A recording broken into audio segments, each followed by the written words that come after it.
Cuando se siente el polvo. Reuní coraje. Sabía que los monstruos seguían al acecho. Escuché mi propia respiración agitada. Se escuchaba tan fuerte bajo la polaina que me cubría los oídos que, contra toda lógica, juré que cualquiera me escucharía por varios metros a la redonda. Esperé.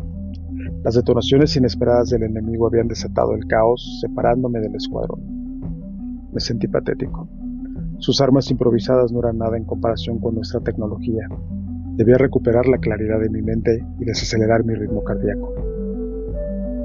Guardé mi posición por lo que parecieron horas, esperando a que el polvo se asentara para permitirme visibilidad. Pero era como si el tiempo se hubiera ralentizado, abriendo una anomalía temporal en la que la gravedad parecía relajar su fuerza sobre aquellas partículas vacilantes y, a la vez, inquietantemente estáticas. Intenté gozar la mirada bajo los sucios visores. No debía subestimar a las bestias que me rodeaban. Sabía que eran capaces de atrocidades sin par, y aunque todavía no me había enfrentado a ellas en el campo de batalla, conocía las historias. Las había escuchado todas, una y otra vez, hasta que los detalles grotescos se transformaban en vívidas imágenes en lo profundo de mi insomnio, que solo era interrumpido por la absurda vigilia de mi impotencia. Por eso me había enlistado. Después de aquel funesto día en que nuestra gente pereciera a manos de aquellas inmundicias criaturas y su inconmensurable violencia, nunca pude regresar a la vida tal y como la conocí hasta entonces. Nadie pudo. No, mentira. En realidad, estaban aquellos traidores que veían en los monstruos algo más que animales. Me hervía la sangre cada que él pensaba en su fechoría y falta de humanidad. Nada justificaba sus actos. Mi vida no sería la misma, y no lo fue. Ahí, perdido entre los escombros, supe que me acercaba ese momento crucial que enfrenta cualquier hombre y que enfrentaron mis antepasados. Seguiría adelante, cumpliendo con dignidad y orgullo el destino que había labrado en el último año, o sucumbiría ante el miedo. Tragué saliva, solo podía seguir adelante. Con las manos firmes en el arma caminé cuidadosamente entre la piedra, el adobe, el vidrio. Seguí sin ver rastros de mis compañeros. Temí lo peor, pero debía mantenerme enfocado. Los monstruos debían estar estudiando nuestros movimientos, esperando el instante ideal para lanzar su despiadado ataque. Recordé las historias. Reviví imágenes que nunca presencié con mis propios ojos, pero cuyas descripciones se hallaban tatuadas en mi psique. La amenaza repentina del vómito se hizo presente, pero logré tragarme lo que fuera que estuviera intentando salir. Si debía convertirme yo mismo en un monstruo, así lo haría. Eso fue lo último que le dije. Los ojos de mi joven esposa habían brillado con una luz especial, colérica. Su sed de venganza era un eco de la mía. Le prometí eso, que no me dejaría vencer por aquellas bestias. Me convertiría en un monstruo más terrible antes que eso, uno que los hiciera pagar por lo que habían hecho. Un ruido. Sucedió. Mi cuerpo entero giró 90 grados en busca de aquel incierto chasquido. Bien pudo ser alguna piedra desquebrajándose de otra más grande, impactada por la detonación. Avancé. Pronto, un segundo ruido. No podía ser coincidencia. Seguí el posible origen del sonido, pero ahí, en el camino, lo vi. Era uno de los nuestros. Vi su rostro desfigurado bajo la piedra. Recordé su sonrisa. Solía dibujarse en el rostro cada vez que contaba de sus proezas. Un soldado más experimentado. Había estado en una misión en el norte. Contaba con lujo de detalle la satisfacción que había sentido cuando uno de nuestros canes se había balanzado contra uno de los enemigos, mordiéndole sin misericordia el rostro mientras éste balbuceaba sin sentidos. Aunque su relato me causaba cierto grado de repulsión, era difícil no sentirse inspirado por aquel regocijo con el que lo narraba. Ahora, yacía ahí, tan inmóvil como el polvo, inerte como la piedra. Entonces lo escuché, un sonido distintivo.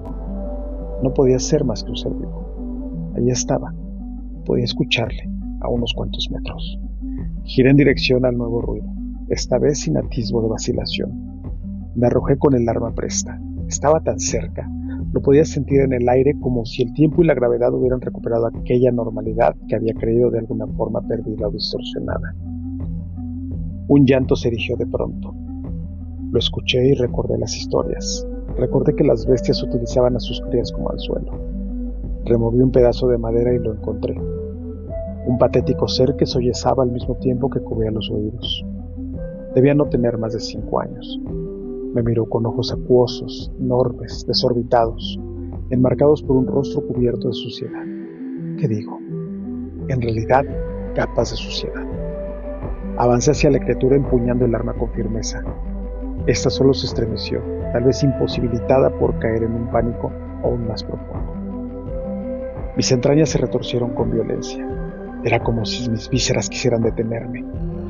Me habían advertido al respecto. Me habían repetido hasta el cansancio que mi humanidad podía fallarme en un momento crucial como este. Sabía que la criatura se veía exactamente igual a nuestros niños, pero que, por dentro, creció un monstruo que debía ser erradicado. Pero entonces algo captó mi mirada. Pedazos de un objeto varios metros más allá de la criatura. Eran fáciles de reconocer. Partes de uno de nuestros drones. En mi mente, intenté reconstruir el rompecabezas de aquella escena. La única posibilidad que mi razón aceptaba era la captura y utilización de nuestra propia tecnología en nuestra contra. Sí, el enemigo lo había conseguido.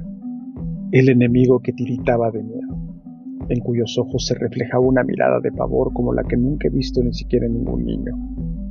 El enemigo, ese que yacía inerte debajo de los escombros, a pocos metros de la criatura, en la forma de una mujer, la madre. El enemigo, ese al que debían pertenecer los dibujos cuyos fragmentos yacían desperdigados alrededor. El enemigo, ese que se escondía bajo la forma de un anciano a unos cuantos metros de distancia, luchando por inhalar y exhalar una última vez en este mundo. Monstruos todos, ¿cierto? Monstruo era el que fue masacrado por un perro bajo las órdenes de mi compañero. Tenía que serlo, porque ¿cuál era la alternativa? Que aquellas familias fueran humanas, madres, hijos, abuelos, jóvenes, hombres, maestros, doctores. Aquella no era alternativa. Mi razón luchó por convencerme de esto. No habíamos sido usados como carne de cañón.